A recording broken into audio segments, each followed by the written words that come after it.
유명한 언론사들에서는 스태그플레이션이 임박했다. 금융시장이 다 폭락하는 거다. 더 폭락할 거다.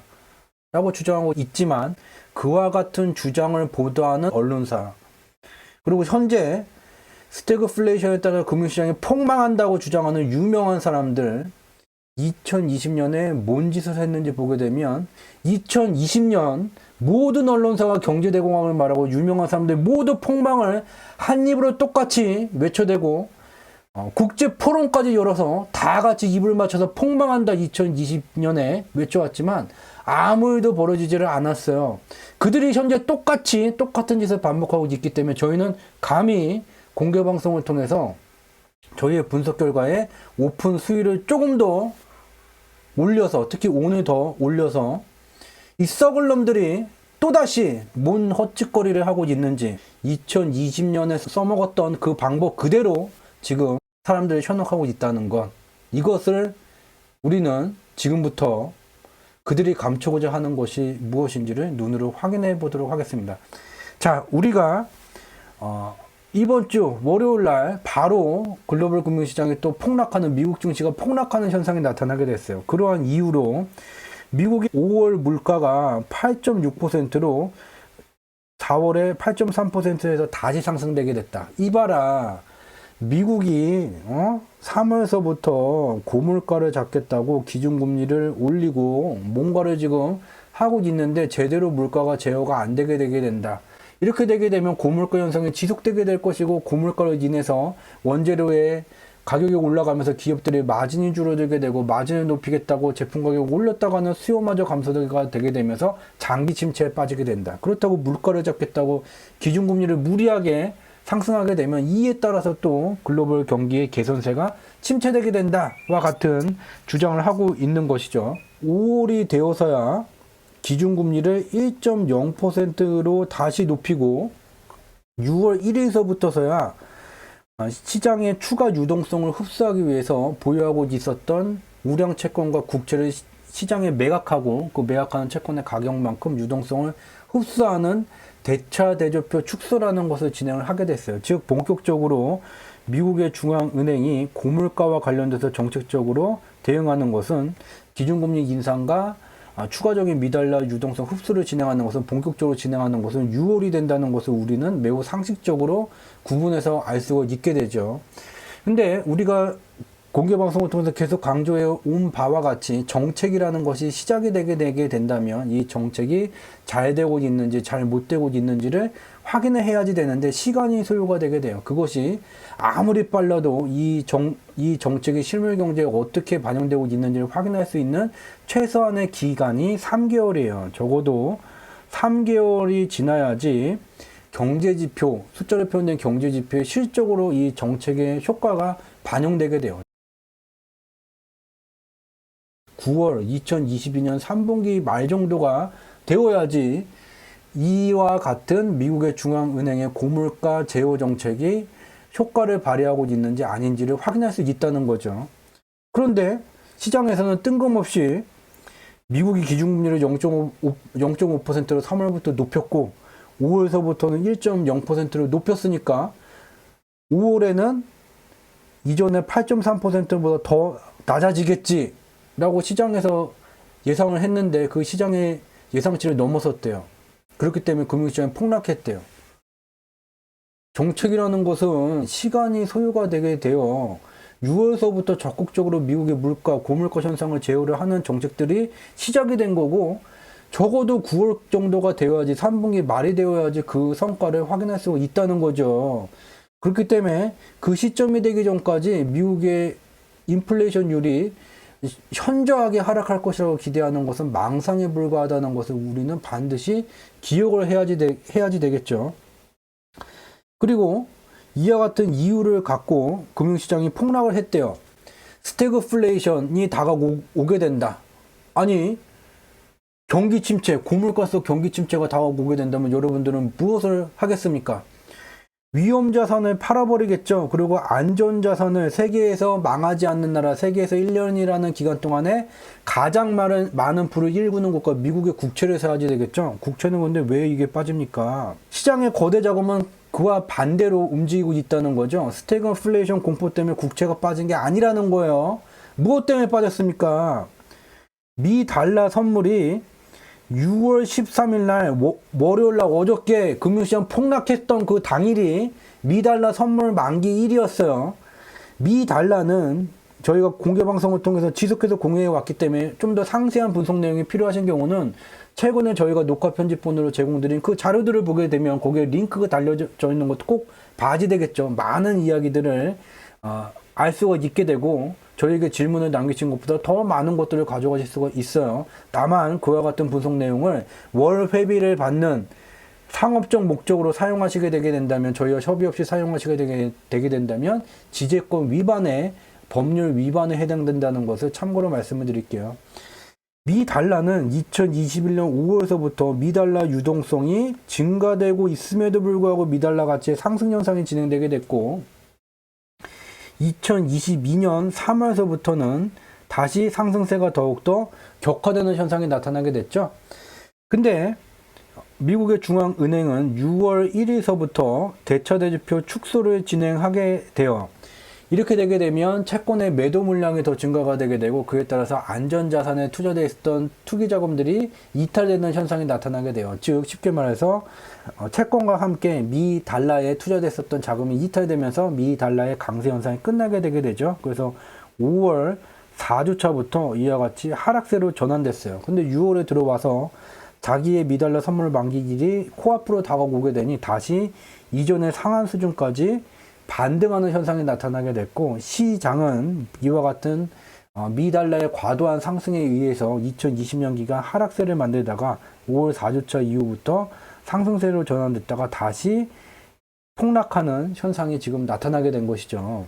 미달러 선물, 미달러 가치가 왜 강세를 나타냈을까? 특히 미달러 유동성이 증가되게 되면 미달러 가치가 상승하지 못하는 조건인데 어떻게 상승하게 됐을까? 여기에 숫자로 나타낸 게 미국의 물가예요. 미국의 물가가 이와 같이 급등세가 진행되는 과정 속에서 미국의 물가 실적의 급등세를 저감시키기 위해서 미국의 중앙은행은 아무런 조치를 하지 않았고, 이 기간에 미달러가 상승하면서 미달러 가치 강세 현상이 나타나게 됐죠. 돈의 가치가 상승하게 되면 물건 가치의 상승세가 둔화되는 현상이 나타나게 돼요. 이와 같은 인위적인 미달러 가치 강세 현상이 없었다면 미국의 물가 실적은 10% 정도가 됐을 거예요. 근데 여기서 볼 수 있다시피 이전에 5월 4주차 이전에 상한 수준까지 6월 13일 만기가 다가옴에 따라서 이와 같이 미달러에 반등하는 현상이 나타나게 됐어요. 근데 여기서 언론 보도를 보게 되면 스태그플레이션 임박에 따라서 금융시장은 더 폭락할 것이다. 봐라, 미 달러 가치 또 강세를 나타내면서 이와 같은 현상이 나타나지 않겠니? 라고 주장을 하는 거죠. 얘도 글로벌 금융시장의 변동성을 나타내는 지표고, 이 글로벌 옵션 지수도 변동성을 나타내는 지표예요. 얘가 더 단기 변동성을 대변하는 지표가 되게 되죠.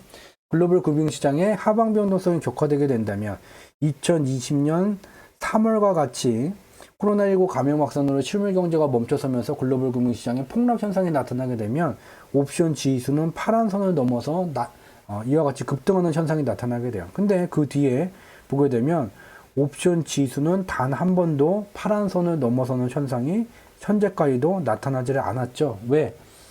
2021년도서부터 미국의 기업 이익은 코로나19 발생 수준을 넘어서게 됐어요. 즉 경제의 방향성의 상방이라는 거죠. 상방에서 무리한 수준으로 단기 변동성을 다투는 시장에서 하방 베팅을 무리하게 포지션을 가져가게 되면 다른 투기 조직들로부터 공격을 받아서 포지션이 강제 청산되는 현상이 발생되게 되죠. 그에 따라서 상방의 방향성 속에서 무리한 하방 베팅이 단 한 번도 현재까지 발생된 적이 없어요. 그리고 글로벌 경제의 특히 미국의 기업이익의 증가세를 나타내는 조건 속에서는 이와 같이 옵션 지수가 파란 선에 다가왔을 때가 저가로 기업 지분을 매입할 수 있는 기회가 된다는 거죠. 미 달러 선물이 만드는 변동성은 이전의 상한 수준까지 올라가게 되면서 시장을 하방으로 주식시장이든 채권시장이든 다 미로 꼬꾸라뜨리게 됐지만, 이번 주 금요일로 다가오는 미국의 선물 옵션 만기와 관련된 이 글로벌 옵션 지수는 파란선 부근으로 다가오게 됐지만 우리가 알 수 있는 것은 파란선을 다시 3월과 같이 넘어서지는 못한다는 거죠. 이미 저가의 기업 지분을 확보할 수 있는 조건에 와 있다는 것을 얘가 말해주는 거죠. 그리고 우리가 다시 한번 눈으로 확인해야 되는 것은 미 달러 선물이 이와 같이 상승세가 진행된다는 것은 미 달러 가치가 상승했다는 것이고 돈의 가치가 상승하기 위해서 유동성이 줄어들어야지 돼요. 근데 이전에 공개 방송에서 계속 공유를 해왔지만 2020년 초반서부터 2021년 7월까지는 유동성이 증가됨에 따라 미달러 가치가 떨어졌죠. 그 뒤에도 유동성이 증가되는데 미달러 가치가 상승하는 인위적인 조작 현상이 나타나게 됐죠. 그래서 원인과 결과를 분석하게 되면 물가 실적을 저감시키기 위한 꼼수였다는 것을 알 수가 있게 돼요. 이와 같이 미달러 선물의 만기일날 주요한 위험자산도 폭락하고 안전자산도 폭락하는 현상이 나타나게 됐지만 이전에 공개방송을 통해서 우리는 충분한 기간 조정을 받았다는 것은 설명을 드렸죠. 금융시장의 조정이라는 것은 2020년 3월과 같이 단기에 가격 조정, 급락 현상이 나타나는 가격 조정이라는 게 존재를 하게 되고 또 다른 조정이라는 것은 현재 우리가 경험한 바와 같은 충분한 기간 동안 가격 하락폭은 가격 조정과 같이 충격적으로 진행되지는 않지만 시간을 잡아먹는 기간 조정이라는 게 진행이 되게 돼요. 그리고 지금 보고 있는 이 자료를 우리는 반드시 이해할 필요가 있는 것이죠. 저희 유튜브 채널 가운데 접속하면 분명히 2020년 3월 13일자 인터뷰 내용을 확인할 수 있고 저희 공개방송 유튜브 채널에 올려져 있는 것들도 2020년 3월 초에 분석한 내용들이 올려져 있죠. 우리가 반드시 알아야 되는 원리가 있어요.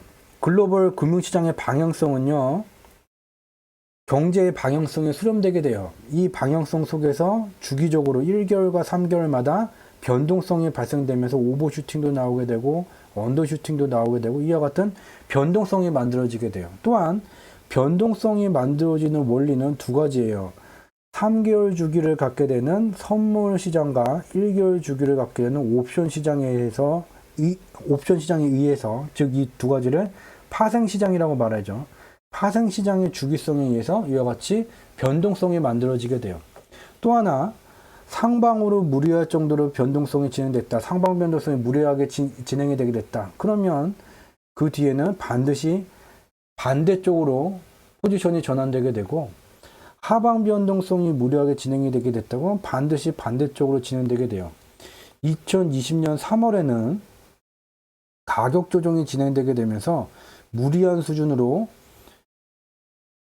하방 변동성, 하방 베팅이 진행이 되게 된 거죠. 그렇기 때문에 여기 다 지우고 보게 되면 파란 선으로 나타나는 게 미국의 기업 이익이에요. 미국의 기업 이익, 실물 경제가 침체되고 있는데도 불구하고 금융시장만 상승하는 기이한 현상.